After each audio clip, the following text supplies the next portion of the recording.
Ligtas at matagumpay na nakauwi sa Pilipinas ang 48 Pilipino nitong Lunes mula sa Lebanon. Ayon sa datos ng Department of Migrant Workers o DMW, mahigit 400 overseas Filipino workers at 28 dependents na ang napauwi ng pamahalaan sa pamamagitan ng Voluntary Repatriation Program.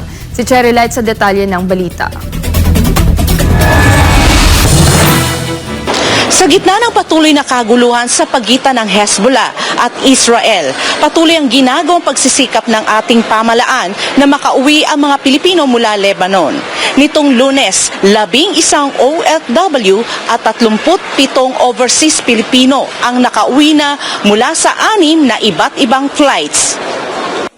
Sinabi ng Overseas Workers Welfare Administration o OWA na sinalubong ang mga repatriates sa pangunguna ni Repatriations Head Attorney Falcone Millar kasama ng mga kawani mula sa Department of Foreign Affairs, DMW at Department of Social Welfare and Development. Nakatanggap ang OFW repatriates ng agarang tulong pinansyal na nagkakahalaga ng 75,000 pesos bawat isa mula sa DMW Action Fund at 75,000 naman mula sa OWA. Nakatanggap din sila ng livelihood assistance na nagkakahalaga ng 20,000 pesos mula sa DSWD at skills training voucher mula sa TESDA. Bukod sa financial assistance, nagpaabot din ang OWA ng food at transportation assistance pati na rin hotel accommodation kung kinakailangan para sa mga kababayan.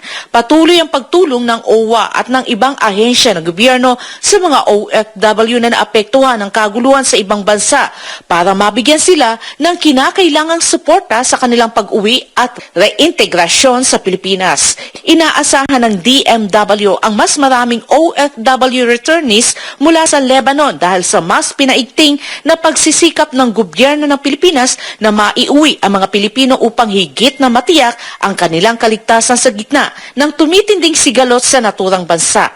Sa kabuuan, umabot na sa 461 OFW at 28 dependents ang napauwi na ng pamahalaan simula pa noong Oktubre 2023. Ayon kay Migrant Worker Secretary Hans Leo Kakdak, iba-iba ang dahilan ng mga Pilipino sa Lebanon kung bakit hindi pa nagpapahayag ang iba sa kanila na umuwi ng Pilipinas. Karamihan din sa mga OFW sa Lebanon ay mga domestic worker na may mga personal na dahilan kung bakit ayaw pa nilang umuwi sa Pilipinas.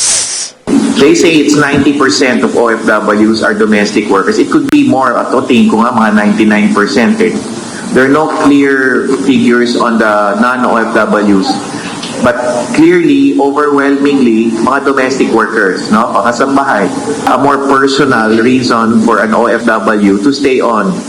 Maaring tied na siya, may commitment, may loyalty, may sense of being part of the family of the household. So one could have more personal reasons. Para sa Diyos at sa Pilipinas kong mahal, Cherry Light, SMNA News.